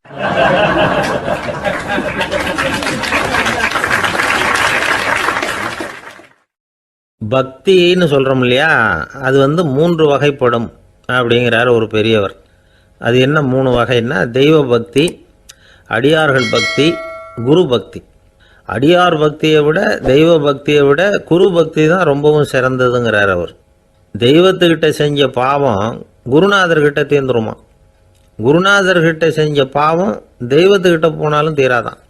இப்படி பெரியவங்களாம் சொல்லி வச்சிருக்கிறாங்க. ஒரு காடு, அங்கே அயோத தௌமியர் அப்படின்னு ஒரு தபோதனர், அவர் பல மாணவர்களை ஒன்றா சேர்த்து ஒரு குருகுலம் நடத்திக்கிட்டு இருக்கிறார். பல தரப்பட்டவங்க, பல திறப்பட்டவங்க மாணவர்கள் அதில் சேர்ந்து படிச்சுக்கிட்டு இருக்கிறாங்க. பாஞ்சால ராஜகுமாரன் ஒருத்தனும் அந்த குருகுலத்தில் சேர்ந்து படிச்சுக்கிட்டு இருக்கிறான். அவன் பேர் ஆருணி. பெரிய இடத்து புள்ள, இருந்தாலும் படுப்பில் ரொம்ப கெட்டிக்காரனாக இருந்தான். அவன் தான் அங்கே முதல் மாணவன். ஒரு நாள் குருநாதர் அந்த அரசகுமாரனை கூப்பிட்டார். நம்ம குருகுலத்துக்கு சொந்தமான வயலில் தண்ணீர் பெருகி வெள்ளம் வந்து பயிரை வந்து அழிக்குதான், அதனால் நீ போய் மடையை அடைச்சிட்டு வந்துடும் அப்படின்னார். அந்த அரசகுமாரன் உடனே புறப்பட்டான். குருநாதர் சொல்லிட்டார்ல, உடனே புறப்பட்டான். நான் பெரிய இடத்து பிள்ளையாச்சே, ராஜகுமாரனாச்சே, ரொம்ப செல்வாக்கூட வளர்ந்தவனாச்சே, நான் போய் வயலில் இறங்கி வேலை செய்கிறதா அப்படின்னுலாம் அவன் நினைக்கல. குருநாதர் கட்டளையை நிறைவேற்ற வேண்டியது நம்ம கடமை அப்படின்னு நினச்சான். உடனே ஒரு மண்வெட்டியை தூக்கி தோளில் வச்சுக்கிட்டு புறப்பட்டு போயிட்டான். வயலுக்கு போனான். பார்த்தான், தண்ணி கரையை உடச்சிக்கிட்டு வயலுக்குள்ளே ஏகமாக பாஞ்சிக்கிட்டு இருக்குது. இவன் மண்வெட்டியால் களிமண்ணை புல்லோடு சேர்த்து புல் பத்த மாதிரி வெட்டி வெட்டி போட்டான். இருந்தாலும் மடையை அடைக்க முடியல. தண்ணி அதை மீறி வந்துக்கிட்டே இருக்குது. தண்ணி வந்து வேகமாக வயலுக்குள்ளே போய்கிட்டே இருக்குது. போடுற பத்தையெல்லாம் கரைஞ்சி கரைஞ்சி போயிட்டுருக்கு. இருந்தாலும் இவன் தன்னுடைய முயற்சியை கைவிடலை. வெட்டி வெட்டி போட்டுக்கிட்டே இருக்கிறான். காலையில் அங்கே போனவன் சாயந்தரம் வரைக்கும் இப்படி செஞ்சுக்கிட்டு இருக்கிறான். உடம்பும் மனசும் ரொம்பவும் சோர்ந்து போச்சு. இருந்தாலும் குருநாதர் இட்ட கட்டளையை நிறைவேற்றாமல் இருக்கிறோமேங்கிற ஒரு குறை அவனுக்கு இருக்குது. குரு கட்டளையை நிறைவேற்றாத நான் வந்து இன்னமும் இருக்கணுமா அப்படின்னு யோசனை பண்ண ஆரம்பிச்சிட்டான். என்ன செய்யலாம்னு பார்த்தான். நம்ம குருநாதர் இட்ட பணிக்காக இந்த உடம்பையே தியாகம் பண்ணலாம் அப்படின்னு முடிவு பண்ணான். தண்ணி பாயுதில் அதுக்கு குறுக்க விழுந்து அப்படியே மடையை அடைச்சிக்கிட்டு அப்படியே படுத்துட்டான். இது மற்றவங்களுக்கு தெரியாது. அன்னைக்கு ராத்திரி ஒரு விளக்கு முன்னாடி உட்காந்து குருநாதர் பிள்ளைங்களுக்கு பாடம் சொல்லி கொடுத்துக்கிட்டு இருக்கிறார். முதல் வரிசையில் இருக்கக்கூடிய ராஜகுமாரனை காணலை. நம்ம ஆருணி எங்கே போனா அப்படின்னு சொல்லி மற்ற மாணவர்களை விசாரித்தார். இப்போ அவங்க சொன்னாங்க, சுவாமி அவன் காலையில் வயலுக்கு வந்து மடையை அடைக்கிறதுக்காக போனான், நீங்கள் தான் போக சொன்னீங்க, இன்னும் திரும்பி வரல அப்படின்னு அவர் பையன். குருநாதர் உடனே ஒரு தீவெட்டி எடுத்துக்கிட்டு மாணவர்களை அழைச்சிக்கிட்டு வயலுக்கு போனார். அங்கே போய் பார்த்தா ஆளை காணும். ஆருணி ஆருணின்னு சொல்லி சத்தம் போட்டு கூப்பிட்டு பார்க்குறார். நான் இங்கே இருக்கேன் குருநாதா அப்படின்னு காலுக்கு அடியிலேருந்து ஒரு சத்தம் வருது. குனிஞ்சு பார்த்தா அவன் மடையில் படுத்துருக்கிறான். என்னப்பா இதுன்னார். காலையிலேருந்து இந்த மடையை அடைச்சி பார்த்தேன் சுவாமி, முடியல, அதனால் இப்படி குறுக்க படுத்துட்டேன். என்னை தாண்டறதுக்கு பயந்து போய் தண்ணியே தேங்கி நின்றுட்டுது அப்படின்னா. அவனுடைய குரு பக்தியையும் அவனை தாண்டறதுக்கு அஞ்சு நிற்கிற தண்ணி தேக்கத்தையும் பார்த்துட்டு எல்லாரும் ரொம்ப ஆச்சரியப்பட்டு போயிட்டாங்களாம். ஆருணி எழுந்திரிச்சு வா அப்படின்னு கூப்பிட்டாரான் குருநாதர். அவன் தண்ணீரை பொழந்துக்கிட்டு எழுந்திரிச்சு வந்தானான். அதனால் அவனுக்கு வந்து உத்தாலகன் அப்படின்னு ஒரு பேர். உத்தாலகன்னா தண்ணீரை பிளந்தவன் அர்த்தம். அந்த உத்தாலகன் மாதிரி இந்த காலத்து மாணவர்களுக்கும் குரு பக்தி வேணும் அப்படின்னு சொன்னோம் ஒரு பள்ளிக்கூடத்தில். உடனே நிறைய மாணவர்கள் எழுந்திரிச்சு நின்னாங்க. சார், நீங்கள் எங்களை வந்து இன்னமும் சரியாக புரிஞ்சுக்கலன்னு நினைக்கிறோம். அன்னைக்காவது ஒருத்தன் அப்படி இருந்தான், இன்றைக்கி ஏகப்பட்ட உத்தாலகர்கள் இருக்கிறோம். எங்கள் வாத்தியார் கட்டளை இட்டால் இப்போவே அது மாதிரி வயலுக்கு போய் மடையில் குறுக்கப்படுத்துக்கிறதுக்கு இந்த வகுப்பில் உள்ள அத்தனை பேரும் தயாராக இருக்கிறோம் அப்படின்னாங்க. அப்படியா அப்படின்னு சொல்லி கேட்டோம் ரொம்ப சந்தோஷமாக. ஒருத்தன் ரொம்ப அடக்கமாக எழுந்திரிச்சான். அப்புறம் சொன்னான், ஆமாம் சார், வகுப்பில் வந்து இவர் நடத்துகிற பாடத்தை கேட்டுக்கிட்டு இருக்கிறத விட பேசாமல் போய் மடையில் படுத்துடுறது ஒன்றும் கஷ்டமான காரியமாக இருக்காது, அதனால தான் எல்லாரும் அங்கே போகிறேன்னு சொல்கிறோம் அப்படிங்கிறான்.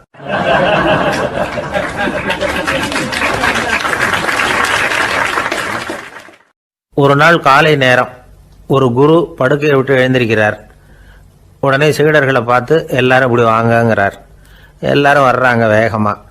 என்னங்க வேணும் உங்களுக்கு அப்படிங்கிற மாதிரி எல்லாரும் குருவை பார்த்தாங்க பயபக்தியோட. குரு அந்த சீடர்களை பார்த்து, இதை பாருங்கள், இப்போ நான் ஒரு சிக்கலான விவகாரத்தில் மாட்டிக்கிட்டு இருக்கிறேன், அதை நீங்கள் தீர்த்து வச்சா நல்லதுன்னார். சீடர்களுக்கு ஒன்றும் புரியல. என்ன இது இவர் இப்படி சொல்கிறாரு, நமக்குள்ள எல்லா விவகாரங்களையும் தீர்த்து வைக்கிறவர் நம்ம குருநாதர், அவருடைய விவகாரத்தை நாம் தீர்த்து வைக்கிறதா, ஆச்சரியமாக இருக்குதே, குருநாதருக்கே சிக்கலா அப்படின்னு யோசனை பண்ண ஆரம்பித்தாங்க. இருந்தாலும் ரொம்ப பணிவாக கேட்டாங்க, சுவாமி உங்களுக்கே சிக்கலா, இந்த உலகத்து சிக்கல்களுக்கும் சிரமங்களுக்கும் அப்பாற்பட்டவர் அல்லவா தாங்கள், அப்படிப்பட்ட உங்களுக்கு சிக்கல்னா அது எப்படி அப்படின்னாங்க. எனக்கு ஏற்பட்டிருக்கிற சிக்கல் அவ்வளவு பெருசு, ரொம்ப பெரிய விவகாரம் அது அப்படின்னார் குரு. கொஞ்சம் விவரமாக சொல்லுங்க அப்படின்னாங்க இவங்க. இப்போ அந்த குரு விவரத்தை சொன்னார். அதாவது நேற்று ராத்திரி நான் ஒரு கனவு கண்டேன். அந்த கனவில் நான் ஒரு பட்டாம்பூச்சியாக மாறிட்டேன். அப்படி மாறி ஒவ்வொரு மலராக பறந்து போய் உட்காந்து தேன் சாப்பிட்டேன் அப்படின்னார். சீடர்கள் இதை கேட்டதும் ரொம்ப திகைச்சு போயிட்டாங்க. என்ன இது ஒரு பெரிய பிரச்சனையா, ஒரு சாதாரண கனவு கண்டதுக்காகவா இந்த காலை வேளையில் நம்மளையெல்லாம் குருநாதர் இவ்வளவு அவசரமாக கூப்பிட்டுருக்கார் அப்படின்னு நினச்சாங்க. இருந்தாலும் கேட்டாங்க, இதில் என்ன சிக்கல் சுவாமி, கனவுங்கிறது எல்லாருக்கும் வரத்தானே செய்யும் அப்படின்னார் ஒரு சீடர். சீடர்களே, பிரச்சனை அது இல்லை. நான் இன்னைக்கு காலையில் கண்ணு முழிச்சு பார்த்தப்போ நான் நானாக மறுபடியும் மாறிட்டேங்கிறத தெரிஞ்சுக்கிட்டேன். இதில் சிக்கல் என்னன்னா, இப்போ அந்த பட்டாம்பூச்சி தான் நானாக ஆயிட்டதாக கனவு கண்டுகிட்டு இருக்கா அப்படிங்கிறது தான். ஒரு மனுஷன் பட்டாம்பூச்சி ஆகிறதாக கனவு காண முடியுங்கிறப்போ அந்த பட்டாம்பூச்சியும் மனுஷனாக ஆகிறதாக கனவு காண முடியும் இல்லையா? இப்போ எனக்கு யதார்த்த நிலை தெரியணும், எது நிஜம்னு தெரியணும். நேற்று ராத்திரி நான் கண்டது கனவா, அல்லது இது பட்டாம்பூச்சி கண்டுகிட்டு இருக்கிற கனவா? இதுதான் குரு கேட்ட கேள்வி. இதை கேட்டதும் சீடர்கள் ரொம்ப குழம்பி போயிட்டாங்க.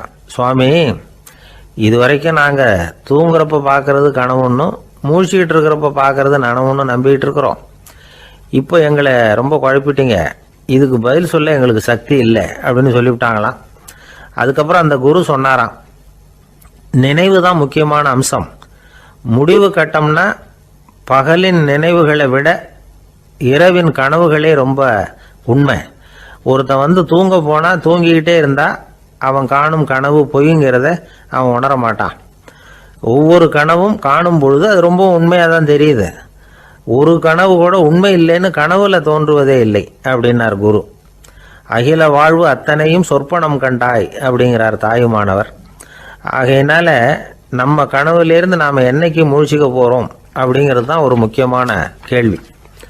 ஒருத்தர் வந்தார், காலில் கட்டோடு வந்தார். என்னங்க காலில் கட்டுன்னு?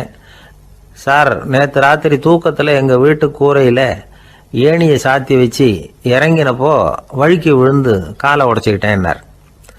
உங்கள் வீட்டில் தான் ஏணியே கிடையாது சார் அப்படின்னு. உண்மைதான் சார், நான் கீழே விழுந்து முழிச்சுக்கிட்டதுக்கு அப்புறம் தானே ஏணி இல்லைங்கிறது எனக்கு ஞாபகம் வந்தது அப்படின்னார்.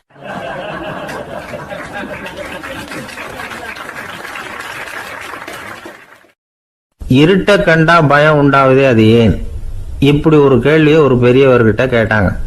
அதுக்கு அவர் பதில் சொல்றார், மனிதனுடைய ஆதிகால வாழ்க்கையில தொற்றிக்கொண்ட பயம் இது வேரூன்றி இருக்குது, இன்னமும் போகல.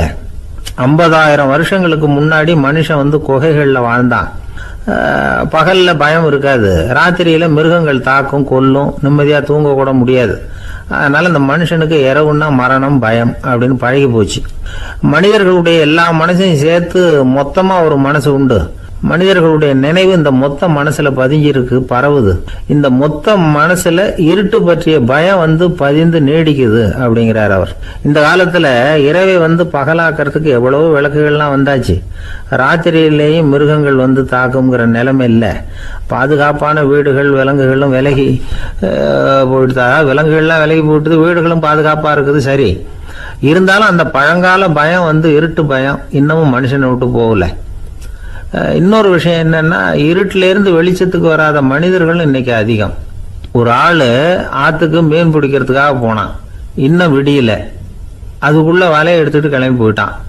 வெளிச்சம் வர்றதுக்கு முன்னாடியே போய் சேர்ந்துட்டான். விடிகிற வரைக்கும் என்ன பண்றது, சும்மா கரையிலேயே உட்காந்து காலாட்டிக்கிட்டு இருக்கிறான். காலில் ஏதோ ஒரு சின்ன மூட்டை தட்டுப்பட்டுது. இருட்டில் அது என்னன்னு சரியா தெரியல. மூட்டைக்குள்ள சின்ன சின்ன கல்லாம் நிறைஞ்சி இருக்குது. சும்மா பொழுது போகணுமேங்கிறதுக்காக இவன் அந்த மூட்டைக்குள்ளே இருந்து ஒவ்வொரு கல்லாக எடுத்து ஆற்றுல வீசிக்கிட்டு இருக்கிறான். விடிகிற வரைக்கும் வேற வேலை இல்லைங்கிறதுனால இப்படி செஞ்சுக்கிட்டே உட்காந்துருக்கிறான். கிழக்க மெதுவாக வெளிச்சம் தெரிய ஆரம்பிச்சது.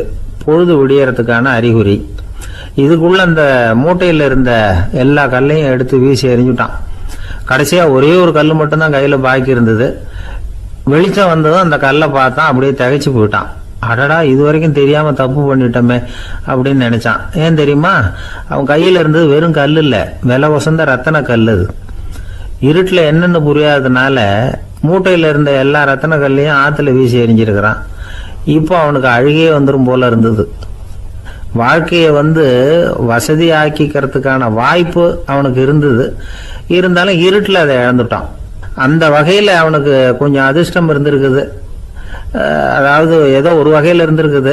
அதனால தான் அந்த கடைசி கல்லை எரியறதுக்குள்ளே வெளிச்சம் வந்துட்டுது. பல பேருக்கு அந்த அளவு கூட அதிர்ஷ்டம் வர்றதில்லை. எல்லாத்தையும் வீசினதுக்கு அப்புறம் தான் வெளிச்சம் வரும். என்னென்னு விவரம் தெரியாமலே எழுந்திரிச்சு வந்துடுவாங்க.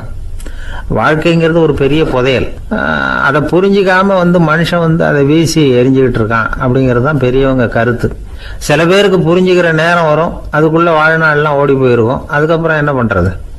நம்மால் ஒருத்தன் கையில் ஒரு சின்ன பையோட வந்துகிட்டு இருந்தான். பை உள்ள ஏகப்பட்ட நகைகள், ரத்தன கல் எல்லாம் இருக்கு. வந்துகிட்டு இருந்தவன் திடீர்னு அந்த பையை அப்படியே ஒரு குளத்துல வீசி எறிஞ்சுட்டான். மகான்கள் தான் இப்படி பற்று இல்லாம இருப்பாங்க. என்னங்க இது, விலை மதிப்புள்ள அந்த பையை இப்படி குளத்துல வீசி எறிஞ்சுட்டீங்களே, இதுக்கு என்ன அர்த்தம் அப்படின்னு கேட்டார் அவன் கூட வந்தவர். அவன் மெதுவா இவர் காதோட காதா சொல்றான். ஒரு போலீஸ்காரர் பின்னாடி வந்துகிட்டு இருக்கிறார், அவர் போனதுக்கு அப்புறம் இதை எடுத்துக்குவேன் அப்படிங்கிறான்.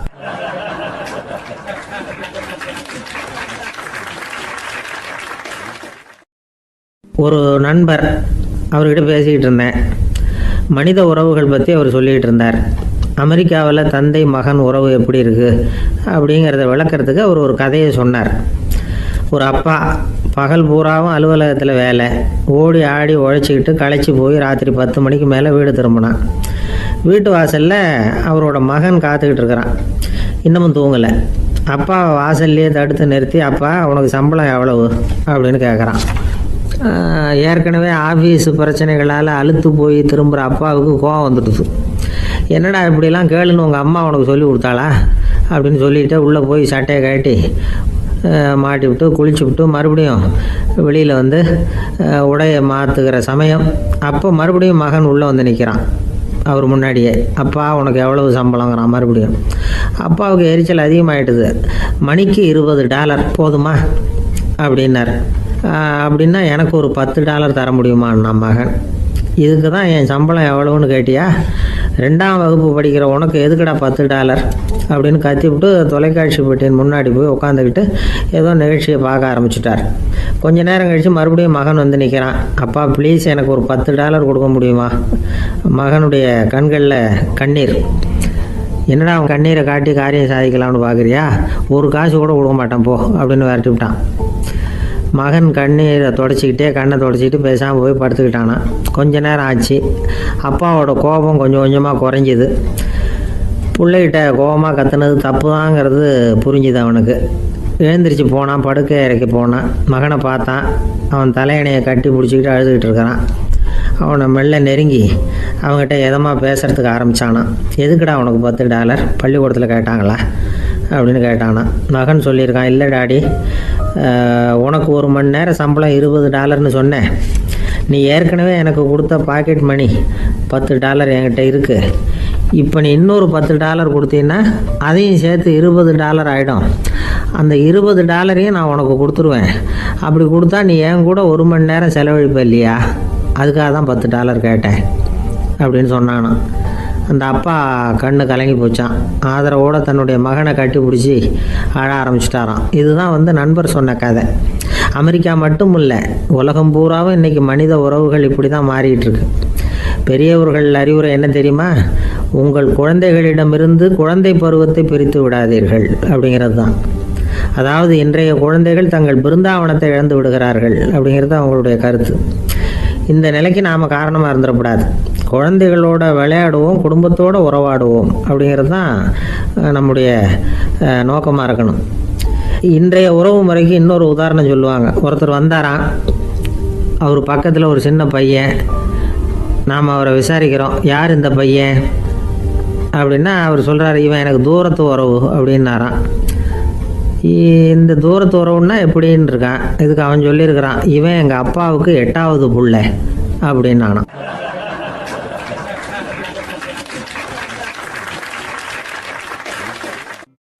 ஒரு பல்கலைக்கழகம், அங்கே ஒரு இலக்கிய பேராசிரியர், அவர் பாடம் நடத்திக்கிட்டு இருந்தார்.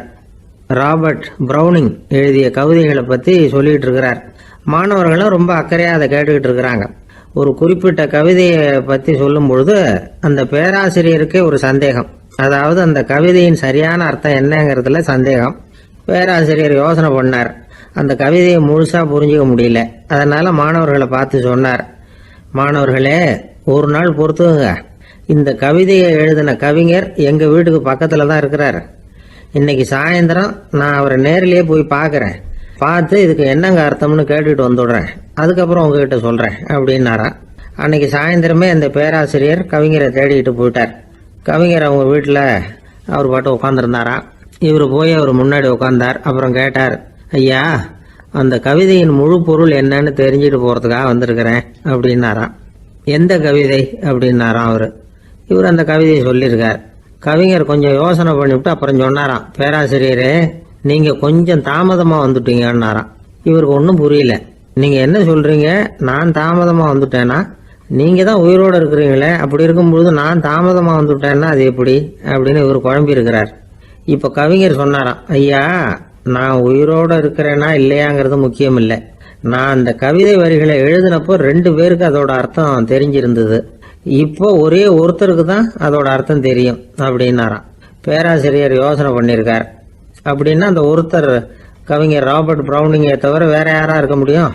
இவர் தான் அப்படிங்கிறத அவர் மனசில் நினச்சிக்கிட்டார். அதனால சொன்னார், ஐயா, நான் தாமதமாக வரல, அந்த கவிதையின் பொருள் என்ன அது சொல்லுங்கன்னார். பேராசிரியரே, நான் சொல்றது உங்களுக்கு புரியலன்னு நினைக்கிறேன்.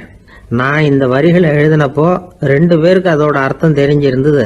அந்த 2 பேர் யாருன்னா, ஒருத்தர் ராபர்ட் ப்ரௌனிங், அதாவது நான், இன்னொருத்தர் கடவுள். இப்போ அது கடவுளுக்கு மட்டும்தான் தெரியும். நானே இதை பற்றி பல தடவை யோசனை பண்ணி பார்த்தேன். இது ரொம்ப அழகானது, ஆனாலும் ரொம்ப வழுக்கலானது. அதை பிடிச்சிட்டோம்னு நினச்சிக்கிட்டு இருக்கும் பொழுதே காற்று மாதிரி அது உங்ககிட்ட இருந்து ஓடி போயிடுது. எனக்கு ரொம்பவும் வருத்தமாக தான் இருக்குது. நிச்சயமாக நான் தான் இந்த வரிகளை எழுதியிருக்கிறேன். அதில் அர்த்தம் இருக்குங்கிறது எனக்கு தெரியும். அதை நான் உணர்றேன். ஆனால் நீங்கள் என்னை மன்னிக்கணும். எனக்கே கூட அதை என்னால் விளக்க முடியல. அப்படி இருக்கும் பொழுது உங்களுக்கு எப்படி அதை நான் விளக்க முடியும் அப்படின்னாரா அந்த கவிஞர். அனுபவிக்கப்படக்கூடிய எல்லாமே விளக்கப்படக்கூடிய ஒன்றல்ல, விளக்கப்படும் எல்லாமே அனுபவிக்கப்படக்கூடிய ஒன்றல்ல அப்படிங்கிறது ஞானிகளுடைய கருத்து. அதுக்காக தான் அந்த சம்பவம். வாழ்க்கையில் நீங்கள் தொடர்ந்து ஆய்வு செய்து கொண்டே இருக்கக்கூடிய விளக்கங்களை ஒருபோதும் அடைய முடியாத பரிமாணங்கள் இருக்கிறதுனால தான் அது அலுப்பு தட்டாமல் இருக்குது. உங்களால் நிறைய அனுபவிக்க முடியும். இருந்தாலும் நீங்கள் அனுபவித்து அறிந்த விஷயங்கள் கூட வார்த்தைகளால் விளக்கப்பட முடிவதில்லை அப்படிங்கிறது பெரியோர் சிந்தனை. இதெல்லாம் ஒரு பக்கம் இருக்கட்டும். நமக்கு தெரிஞ்ச பேராசிரியர் ஒருத்தர் 1 மணி நேரம் ரொம்ப விவரமாக வகுப்பு எடுத்தார். கடைசியாக சொன்னார், மாணவர்களே, ரொம்பவும் எளிமையாக விளக்கமாக எல்லா விவரமும் சொல்லியிருக்கிறேன்.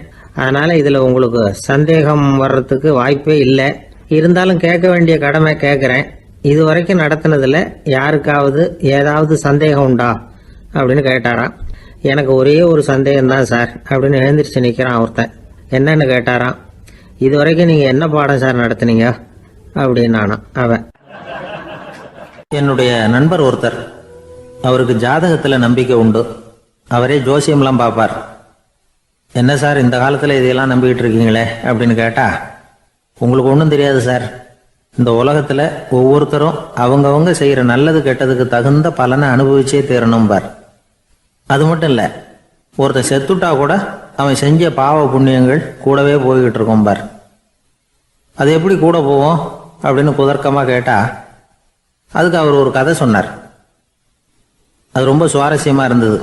அது என்ன கதைன்னா, ஒரு ஊரில் ஒருத்தர் இருந்தாராம். அவர் ஜோசியம் பார்க்குறதுல ரொம்ப கெட்டிக்காரரான். ஒருத்தருடைய தலைமுடியை மட்டும் அவர்கிட்ட காட்டினா போதும், அதை மட்டும் பார்த்துட்டு அவருடைய ஜாதகத்தையே அலசி விடுவாராம். அப்பேற்பட்ட திறமை. அந்த ஆள் ஒரு சமயம் கன்னியாகுமரி கடற்கரைக்கு போயிருந்திருக்கார். அங்கே கரை ஓரமாக ஒரு மண்டை ஓடு கிடந்திருக்கு. அதை எடுத்து பார்த்துருக்கார். அந்த மண்டை ஓட்டை வச்சுக்கிட்டு அதோட ஜாதகத்தை அலசியிருக்கார். இந்த மண்டை ஓட்டுக்கு உரிய ஆசாமி வாழ்க்கையில் ரொம்ப கஷ்டப்பட்டிருக்கணும், நிறைய கஷ்டத்தை அனுபவிச்சிருக்கணும். அது தாங்க முடியாமல் தான் கடலில் விழுந்து தற்கொலை பண்ணிட்டு இருக்கான் அப்படிங்கிறத அவர் கணிச்சுட்டார். இருந்தாலும் இந்த மண்டை ஓடு இன்னமும் அனுபவிக்க வேண்டியது பாக்கி இருக்கு அப்படிங்கிறத அவர் உணர்ந்தாராம். அது சரி, ஒருத்தன் உயிரோடு இருக்கிற வரைக்கும் நல்லது கெட்டதை அனுபவிக்க முடியும், செத்ததுக்கு அப்புறமும் பாக்கி இருக்குன்னா அதை எப்படி அனுபவிக்கிறது? இந்த மண்டை ஓட்டுக்கு இன்னும் கொஞ்சம் பாக்கி இருக்குங்கிறது அவருக்கு புரிஞ்சதே தவிர அதோட அர்த்தம் என்னங்கிறது சரியா விளங்கலை. சரி, இதை இன்னும் கொஞ்சம் விவரமாக ஆராய்ச்சி பண்ணுவோம் அப்படின்னு நினச்சிக்கிட்டு அதை தன்னுடைய வீட்டுக்கு எடுத்துகிட்டு போயிட்டார். அந்த மண்டை ஓட்டை ஒரு பெட்டியில் வச்சு பூட்டினார். தன்னுடைய தனி அறையில் அதை பத்திரமா வச்சுக்கிட்டார்.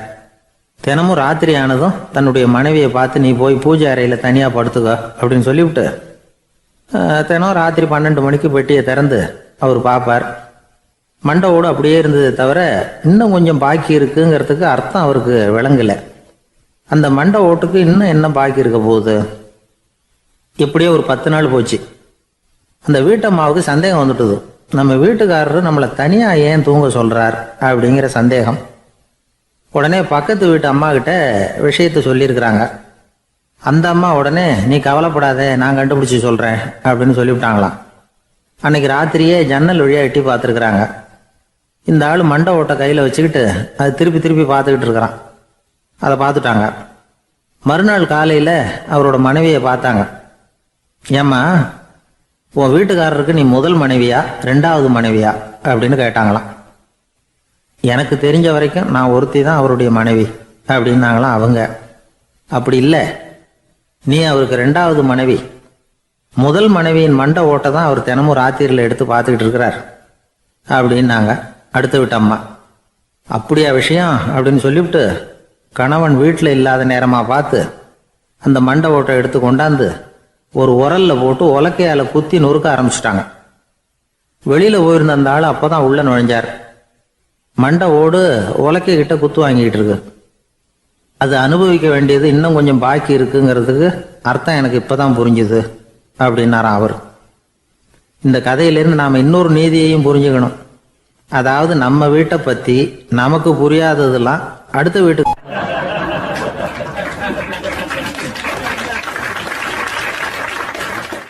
ஒரு இலக்கிய கூட்டம் ஏற்பாடு பண்ணியிருக்கிறோம், நீங்கள் அவசியம் வந்து அதில் பேசணும் அப்படின்னு கேட்டுக்கிட்டார் ஒருத்தர். வேணாங்க, 4 பேருக்கு முன்னாடி வந்து நிற்கிறதுனா எனக்கு ரொம்ப கூச்சமாக இருக்கும் அப்படின்னாரு இவர். ஏன் சார் இன்னமும் குழந்த மாதிரி கூச்சப்படுறீங்களே அப்படின்னார் அவர். அவரை ஒரு மாதிரியாக சமாளித்து அனுப்பி வச்சுட்டு அதுக்கப்புறம் அதை பற்றி இவர் யோசித்து பார்த்துருக்கார். சில நிபுணர்கள் எழுதியிருக்கிறத படித்தும் பார்த்துருக்கிறார். மனோதத்துவ நிபுணர்கள் என்ன சொல்கிறாங்க தெரியுமா? 10லேருந்து 20% குழந்தைகள் பிறக்கிறப்பவே கூச்ச சுபாவம் கொண்டதாக தான் இருக்குதான்.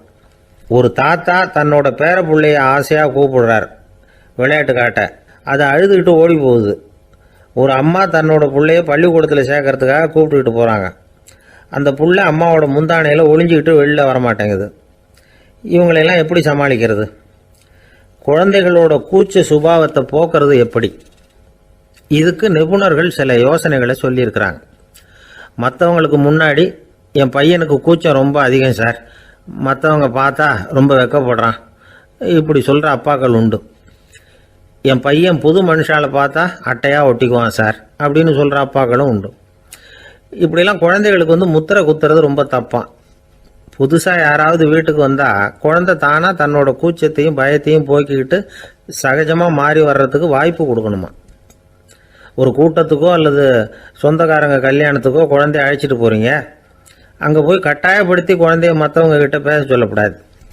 சில சமயம் குழந்தை தானாக தன்னுடைய கூச்ச சுபாவத்தை விட்டு பேசுறதுக்கு முன் வந்தால் அதை பாராட்டணும். குழந்தை கலகலப்பு இல்லாமல் மௌனமாக இருந்ததுன்னா அதையும் கண்டுக்கக்கூடாது. குழந்தை பேச ஆரம்பித்தா அதை ஆர்வத்தோடு கவனிக்க தெரியணும். கலந்து உரையாடுற பழக்கத்தை வீட்லேயே ஆரம்பிக்கலாம். கேட்டதுக்கு பதில் சொல் அப்படின்னு நீங்கள் அதிகாரம் பண்ணிகிட்டு இருக்கக்கூடாது. அது வந்து குழந்தைக்கு பேசுகிற சந்தர்ப்பத்தை குறைச்சிருமா. இப்போ நாம் அதிகாரம் பண்ணால் கேலி செய்கிற பழக்கம் குழந்தைகளை வந்து ரொம்ப பாதிச்சிருமா. பெரியவங்களானதுக்கு அப்புறமும் சில பேர் கூச்சத்தோடவும் பயத்தோடவும் இருக்கிறதுக்கு இதுதான் காரணம். சின்ன வயசில் அவங்கெல்லாம் ஏதாவது கேலிக்கு ஆளாகி இருப்பாங்க. 2வது குழந்தை மூத்த குழந்தைய வந்து கேலிக்கு ஆளாகிற சந்தர்ப்பங்களை கண்டு கேலி பண்ணினா அது இளம் நெஞ்சங்களை விட்டு நீங்கிறதே இல்லையா. எப்பவும் குழந்தையோட நடை உடை பாவனைகளை பற்றி சொல்லிக்கிட்டே இருக்கக்கூடாதான். அதுவே கூச்ச சுபாவத்தை கொண்டுட்டு வந்துடுமா. அப்பா எங்கேன்னு யாராவது கேட்டால் இது மாதிரி இன்ன காரியத்துக்காக வெளியில் போயிருக்கார், இத்தனை மணிக்கு திரும்பி வருவார் அப்படின்னு சொல்கிற அளவுக்கு குழந்தைகளை பழக்கப்படுத்தி வைக்கணும். ஃபோன்லேயே யாராவது விசாரித்தா கூட இது மாதிரி பதில் சொல்லு அப்படின்னு சொல்லணும். சின்ன சின்ன மீட்டிங்கில் 4 வார்த்தை பேச தயார் பண்ணலாம். ஒரு கடையிலையோ அல்லது ஹோட்டல்லையோ ஏதாவது விவரம் கேட்கணும்னா உங்கள் குழந்தைய தைரியமாக அனுப்புங்க. குழந்தைகள் பணிவாகவும் பொறுமையாகவும் விவரம் கேட்குறப்போ கூச்ச சுபாவம் தானாக போயிடும். சின்ன வயசுலேயே இப்படிலாம் பழக்கப்படுத்தினா தான் வருங்காலத்தில் தைரியமாக இந்த சமுதாயத்தில் வாழ முடியும். இல்லைன்னா 60 வயசுலேயும் அடுப்பங்கரையை விட்டு வெளில வர்றதுக்கு கூச்சப்பட்டுக்கிட்டு தான் இருக்க வேண்டியிருக்கும். இந்த காலத்து பிள்ளைங்க எவ்வளவோ பரவாயில்ல, எதுக்கும் தயங்குறதில்ல, கூச்சப்படுறதில்ல. ஒரு அம்மா அடுப்பங்கரையிலேருந்து சத்தம் போட்டாங்க, டேய் ராமு, தயவு பண்ணி அந்த டிவியை நிறுத்துறா, அந்த பெண்ணோட குரல் மகா மோசம், அடுப்பங்கரையில் இருக்கிற என்னாலேயே அதை சகிச்சிக்க முடியல அப்படின்னாங்களாம். உடனே பையன் கொஞ்சம் கூட தயங்காமல் பதில் சொல்கிறான், அம்மா இந்த குரல் டிவியிலேருந்து வரல, எதிர்த்த விட்டு மாமி தான் இங்கே வந்திருக்கிறாங்க, அவங்க தான் இப்போ என்னோட பேசிக்கிட்டு இருக்கிறாங்க அப்படின்னு நான்.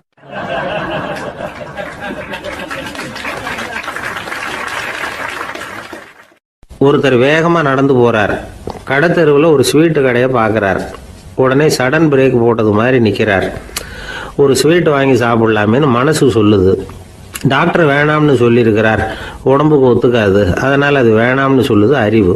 இவர் மனசு சொல்கிறத கேட்கல, அறிவு சொல்கிறபடி கேட்குறார். அதனால் மறுபடியும் வேகமாக அங்கேருந்து நடந்து போயிடுறார். அவர் நல்ல மனுஷனுக்கு அறிவும் இருக்குது, உணர்ச்சியும் இருக்குது. எதுக்கு எடுத்தாலும் உணர்ச்சி வசப்பட்டுக்கிட்டு இருக்கக்கூடாது, அறிவு வசத்தில் நாம் இருக்கணும். அப்போ தான் நாம் நல்லபடியாக வாழ முடியும். இல்லைன்னா அவஸ்தை தான். மகாபாரதத்தில் சந்தனுன்னு சொல்லி ஒரு அரசன் வர்றான். அவன் ஒரு சமயம் அறிவு வசப்படாமல் உணர்ச்சி வசப்படுறான். அதாவது ஒரு நாள் கங்கை கரையில் ஒரு அழகான பொண்ணை பார்க்குறான். இவனுடைய மனசு அவகிட்ட போயிடுது. அவளை கல்யாணம் பண்ணிக்கிறதுக்கு ஆசைப்படுறான். அந்த பொண்ணு சரின்னு சம்மதிக்கிறா. ஆனால் ஒரு நிபந்தனை போடுறா. அந்த நிபந்தனைக்கு சம்மதம்னு சொன்னாதான் உன்னை கல்யாணம் பண்ணிக்குவேன்னு சொல்றா. சரி, அவள் போட்ட நிபந்தனை என்ன தெரியுமா? இது மாதிரி நான் உங்கள் மனசு புண்படுற மாதிரி எந்த காரியம் பண்ணாலும் நீங்கள் என்ன ஏன்னு கேட்கக்கூடாது, நான் செய்கிற காரியத்தை தடுக்கவும் கூடாது. அப்படி நீங்கள் செஞ்சால் அடுத்த கணமே நான் உங்களை பிரிஞ்சு போயிடுவேன். இதுதான் அந்த பொண்ணு போட்ட நிபந்தனை. சந்தன அரசன் இந்த நிபந்தனையை ஒத்துக்கலாமா? இதை அறிவுபூர்வமாக யோசிச்சிருந்தா இதுக்கு கட்டுப்பட்டுருக்க மாட்டான். இந்த நிபந்தனைக்கு நான் சம்மதிக்க மாட்டேன்னு தான் சொல்லியிருக்கணும். ஆனால் அவன் அந்த நேரத்தில் உணர்ச்சி வசத்தில் இருந்தான். அதனால் நீ என்ன சொன்னாலும் சரின்னு ஒத்துக்கிட்டான். அதில் கல்யாணம் பண்ணிக்கிட்டான். இதனால் என்ன ஆச்சு? 7 பச்சை இளம் குழந்தைகளை பிறந்த உடனே அவள் கங்கையில் தூக்கி எறிஞ்சி கொல்லக்கூடிய கோர காட்சியை இவன் ஒன்று பின்னாடி ஒன்றா பார்க்க வேண்டியதாக போச்சு. கடைசியில் 8வது குழந்தை பிறந்ததுன்னா அவனுடைய அறிவு மேலோங்குது. அந்த கொடிய செயலை தடுத்து நிறுத்துறான். அந்த 8வது குழந்தை தான் பின்னாடி பீஷ்மர் ஆகிறார். ஒரு பக்தி பிரசங்கத்தில் ஒரு பேச்சாளர் இந்த விஷயத்தை சொல்லிவிட்டு இன்னொரு விஷயமும் சொன்னார். அது என்னன்னா, சந்தனு மன்னன் அறிவுக்கும் உணர்ச்சிக்கும் நடுவில் அகப்பட்டு தவிச்சதுனால அவன் வம்சத்தில் வந்த கௌரவர்கள் உணர்ச்சி வசப்பட்டாங்க, பாண்டவர்கள் அறிவு வசப்பட்டாங்க அப்படின்னு சொன்னார். மனுஷனுக்கு உணர்ச்சியை விட அறிவு மேலோங்கி இருக்கணுங்கிறது சரிதான். ஆனால் அந்த அறிவை எப்படி உபயோகப்படுத்துகிறோங்கிறது முக்கியம். ஒருத்தர் சொன்னார், சார் இன்னைக்கு கோயம்புத்தூரில் ஒரு கல்யாணம், அதுக்கு நான் போக முடியலேன்னு நினைக்கும் பொழுது மனசுக்கு ரொம்ப வருத்தமாக இருக்குது சார் அப்படின்னார். ரொம்ப உணர்ச்சி வசப்பட்டார். அதுக்காக கவலைப்படாதீங்க சார், ஒரு வாழ்த்து தந்தி கொடுத்துருங்களேன் அப்படின்னார் இன்னொருத்தர். அது எப்படி சார் முடியும்னார் அவர். நான் தானே சார் கல்யாண மாப்பிள்ளை அப்படிங்கிறார் அந்த ஆள்.